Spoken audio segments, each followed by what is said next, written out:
Voilà. Oui, ça fonctionne. Bonjour les amis. Voilà, bah, je vous fais un petit tour avec le scooter. Attendre. Embêté avec une voiture. Oh, c'est lourd un scooter.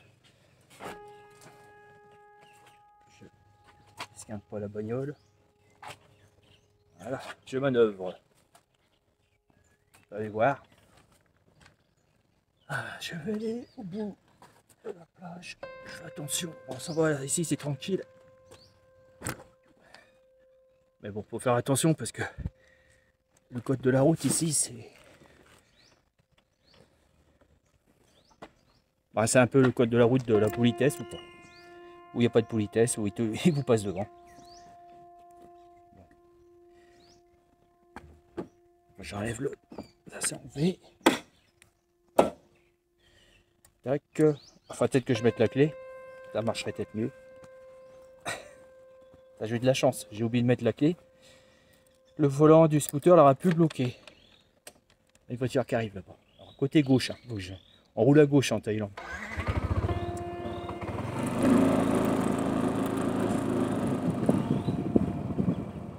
J'ai passé la voiture. C'est baissé un peu. Et un peu les paysages. Ah.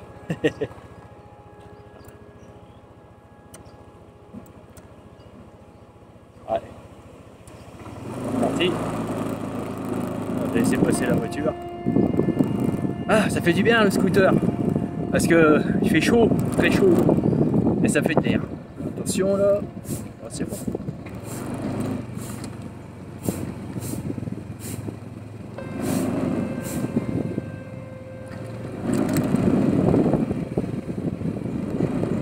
Voilà, on arrive. Bon, c'est pas trop loin. Hein. J'ai envie de pipi. Bon, bah, je vais me retenir. Alors, la mer, elle est... Oh, ça va, la mer. Voilà. Bon, ici, normalement, en Thaïlande, il n'y a pas de voleurs. Donc, je vais faire quand même attention parce que depuis quelques temps, je me suis aperçu qu'il y a des personnes européennes qui tournent autour. C'est... bah écoute, je crois que j'ai jamais eu ça. Ça fait 7 fois que je suis venu ici. Je vois que ça a un peu changé. Et j'ai l'impression que ce sont des gens qui sont partis de leur pays et qui vont rester ici pendant un moment.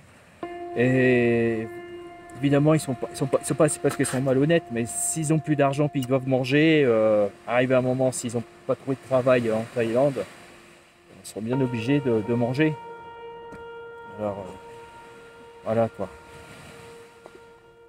Et ça, c'est à cause d'une personne que vous connaissez, de cette situation. Il fout une belle pagaille dans le monde entier. Mais quel pouvoir qu'il a. Au foot à pagaille, on a beaucoup de pouvoir, mais lui, il y en a... Ah, vivement que ça se termine tout ça. Alors donc, j'essaie de vous récupérer. Alors, je vais mettre sur pause. Je perds pas le handicap. Belle-mère, hein. Ah, no anglais, excuse me. Anglais, French. French. Là, ok. Ah ouais, là, oui, yes. Ouais. Baignade, ok. Hop là. Bon, on fait ce qu'on peut parce que malheureusement, j'ai pas la langue anglaise.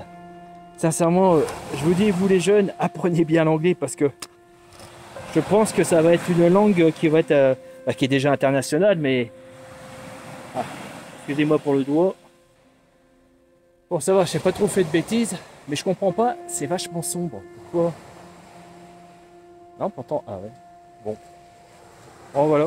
Bon, j'enlève mes lunettes moches. J'aime pas ces lunettes. Bon, alors regardez.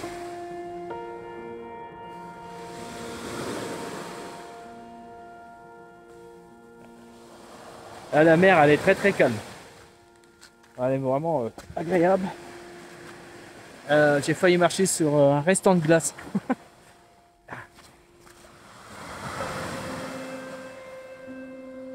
Je voulais parler de... Ah oui, c'est ça. De Fougeray. En ce moment, j'ai... Comment je peux dire ça? Je suis... Elle est bruyante, hein. Je vais me rapprocher un peu. Bah c'est comme ça, hein. Qu'est-ce que vous voulez? Je suis une personne qui a eu beaucoup d'expériences très mystérieux. Très mystérieux.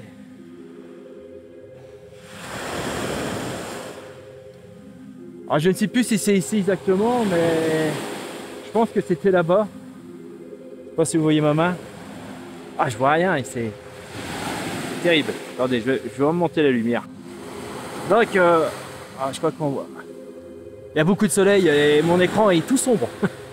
Pourquoi? Mais pourquoi il est sombre comme ça?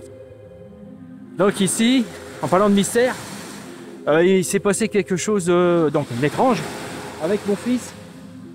C'est au temps où quand j'avais fait la découverte sur les enseignements bouddhistes. Bon, je vous ai déjà expliqué à d'autres vidéos, je ne vais pas expliquer pourquoi j'ai fait ça. Bon, vite fait, c'est parce que chercher une solution pour l'humanité, bah, vous savez, j'en parle souvent et je suis extrêmement attristé de voir les réactions humaines, les conséquences humaines qui créent... ça crée des ordres quand même, mais bon, c'est... Voilà, ça m'attriste parce que bon, je suis en fin de vie, hein, comme tout le monde, par rapport à mon âge. Mais je serais quand même très heureux pour la dernière fois quand je fermerai mes yeux, comme tout. C'est le sort de nous tous, hein. Question de temps. Si le monde serait mieux, vous voyez, si ça... S'il y aurait, voilà, qu'on puisse...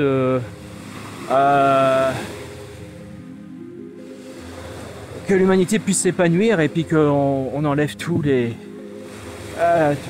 ces souffrances, ces guerres, enfin bref, tout ça j'ai déjà parlé une paire de fois. Et donc j'avais fait les études bouddhistes pour voilà, pour trouver une solution. Elle est vraiment brillante. Je sais pas si vous allez m'entendre parce que bon.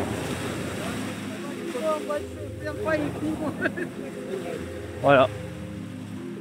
Donc, j'essaie de m'éloigner un peu de la mer. Parce que j'ai peur que vous ne m'entendez pas. Je vais être obligé de parler très fort. J'espère que je vais pas embêter les gens. Et donc, oui, alors j'étais en train de me baigner avec mon fils. Mais on avait le fond, on était très loin. Et à ce moment-là, il y avait une balle d'enfants très légers qui volaient au vent et qui longeaient la plage. Ici, là, ça longeait la plage. Et moi, j'étais à peu près au bouée orange qui est là-bas. Ça fait quoi je sais pas, 50 mètres. Et la balle, elle a fait un virage. C'est-à-dire qu'elle a longé la plage comme ça, là. Elle a fait un virage. Et puis elle s'est dirigée vers moi, mais pas tout à fait vers moi, tant que je me rappelle, plus vers la gauche. Et elle a refait un autre virage pour aller directement sur moi. Et dans ma tête, je pensais qu'elle allait arriver sur moi. Je sais pas, j'avais un fort sentiment. Et mon fils qui était avec moi, il était hyper étonné. Et de ce fait, on a gardé la balle. Et donc on est revenu de la mer. On était sur la plage pour coincer le ballon au pied d'un arbre pour que l'enfant, que la balle qui lui a échappé des mains, qu'elle puisse récupérer le ballon. Alors ça, c'est un des mystères que même quand j'en parle à mon fils, il est toujours autant étonné parce que là, il dit c'est pas possible. Il dit enfin, pourquoi? Je sais pas. À vrai dire, j'ai été méditer au temple bouddhiste bien avant que ça arrive. Bon, est-ce que, je sais pas si vous me comprenez, est-ce que j'ai pas sollicité un esprit d'ici, apparemment un bon esprit parce que j'ai pas eu de problème. Et donc je reviens à Fougeray parce qu'il m'est arrivé un truc de fou. Ça va faire la 3e fois que je vais à Fougeray. Oh, j'ai déjà eu des impressions. Je vais déboutonner ma chemise, hein, je m'excuse. Mais vraiment, là, il fait chaud. Hein. Oh la vache. Et donc, cette impression, ouais, c'est qu'une impression. Bon. Et quand j'ai dormi dans la chambre de Marie, Véronique, oh, je l'écoute, hein, mais voilà quoi. Donc, je vais pas m'enflammer. Surtout pas. Alors, je suis pas quelqu'un qui croit en rien. J'attends les événements. On me dit qu'il y a ça. Bon, alors on attend. On va voir si ça se passe ou pas. Et de ce fait, on va mettre de l'autre côté. Peut-être, ouais, ah oui, de l'autre côté, vous entendrez moins la mer. Et de ce fait, j'étais dans la chambre de Marie. Et donc elle m'avait dit qu'il y avait des, oui c'est ça, elle m'avait dit qu'il y avait des témoignages, qu'il y avait des personnes qui se sont couchées sur ce lit et ils ont senti une personne qui s'est assise au bout du lit. Bon, et ben vous avez compris. Ben, c'est m'est arrivé. Et ce jour-là, je me rappelle de la réflexion.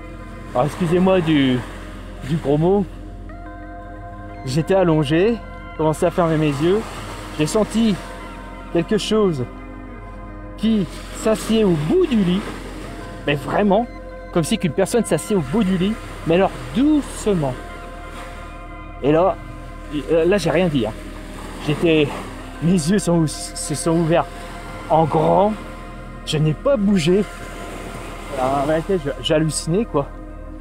Et j'attendais la suite. Et la suite, cette chose, elle a dû se relever et le matelas a repris. Le matelas elle a remonté comme une personne qui s'est levée au bout du lit, mais tout doucement. Doucement. Et donc, avant que cet événement-là, j'ai oublié de vous dire, c'est que dès que je suis arrivé, j'ai parlé dans la chambre à Marie parce que je me suis installé, parce que c'était notre chambre qui était choisie pour passer la nuit. Et j'ai parlé à Marie comme si que c'était une personne normale, quoi. Et bon, j'ai dû parler bien facilement 3/4 d'heure. On a sonné le repas. Donc j'ai enregistré quand j'ai parlé. J'ai laissé l'enregistrement. Et oui, c'est ça. Et quand je suis revenu à la fin du repas, bon, alors mon téléphone s'est fermé, qui est normal, mais l'enregistrement normalement ne se ferme pas. Et il s'est fermé. Et normalement, quand l'enregistrement se ferme, il fait une sauvegarde obligatoirement. L'enregistrement, c'est comme. Franchement, j'ai pensé tout de suite, et puis je pense toujours, qu'il est fort probable qu'il y ait une personne est passée qui m'a fait une farce et il m'a effacé l'enregistrement. Voilà. Là, je peux pas dire que c'est eux. Hein. Dans l'histoire du matelas, non, j'étais tout seul dans la chambre. Et quand je me suis aperçu de ça, j'ai oublié de vous dire, c'est que ma femme, elle a voulu continuer les observations de chambre en chambre, mais moi j'étais fatigué, j'ai été allé me coucher tout seul. J'étais crevé pourquoi ? Bah, parce que j'ai des problèmes de santé, ça je t'ai déjà dit. Et j'étais terriblement fatigué. Et quand je me suis aperçu que, oui je reviens, quand la personne s'est relevée du matelas, et à ce moment-là, j'ai entendu ma femme qui allait rejoindre notre chambre, qui était dans le couloir en train de discuter avec d'autres personnes. Et là,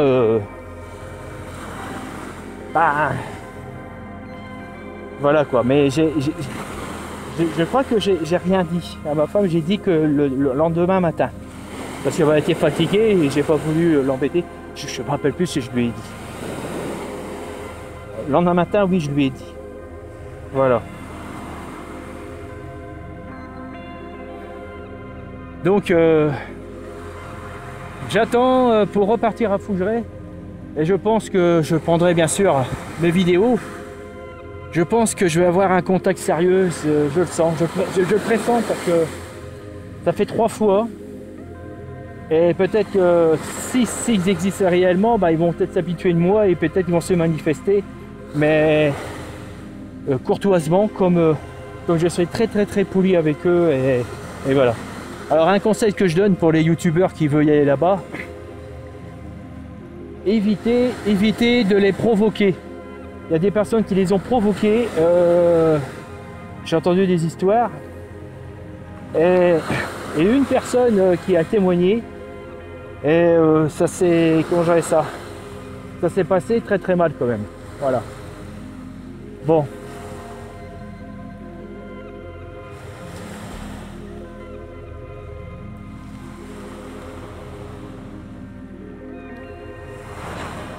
Je ne vois plus le bouton pour l'arrêter. Voilà, c'était un petit message que je vous ai envoyé avec un beau décor. Le soleil va pas durer longtemps, il y a des grosses pluies vont arriver parce que là on est au mois de novembre et bientôt décembre et c'est la période des pluies. Bon, écoutez les amis, je vous embrasse tous. Et puis je vous aime tous, en amitié profond. Et je suis heureux j'ai vu qu'il y a beaucoup de personnes qui continuent à me suivre depuis longtemps. Et je suis vraiment, je fais tout mon possible pour améliorer mes vidéos. C'est pas facile, hein, bon, il y en a, justement je voulais dire aussi que il y en a, c'est des professionnels, ils font des belles vidéos, tout ça. Et j'ai déjà côtoyé, mais ils ont jamais eu de réelle expérience. Et moi, qui n'ai pas du métier sur la vidéo, je fais ce que je peux et ça me tombe dessus. C'est bizarre, hein? Voilà. C'est aux personnes, je suis un peu un innocent, quoi. C'est aux personnes innocentes qui auront des aventures et des choses imprévues qu'elles ne veulent pas. Bon, maintenant je suis habitué, moi je suis prêt maintenant à les recevoir. Au début, non, je suis pas trop habitué. Même un peu effrayé. Bon, maintenant, j'ai un peu les fois quand même, hein, parce que quelque part, on sent une toute-puissance qui nous dépasse. Et si c'est une puissance qui est hostile, nous sommes complètement démunis face à ça. On peut faire 110 kilos, être un karatéka ou un judoka ou je ne sais quoi, faire du kung-fu. Quand ça vous arrive dessus, ça ne sert à rien du tout. Rien, même si vous êtes médium. Hein. Voilà. Donc il faut les respecter profondément, faire très attention. Et surtout, vous excuser énormément parce qu'on ne sait pas ce qui va se passer à la suite après. Et puis voilà. Donc, eh ben écoutez, moi je vous laisse. Et je vais faire une deuxième vidéo sur un autre sujet tout de suite, tant que je suis là. Que je vais bientôt quitter la Thaïlande. Allez, bye bye les amis.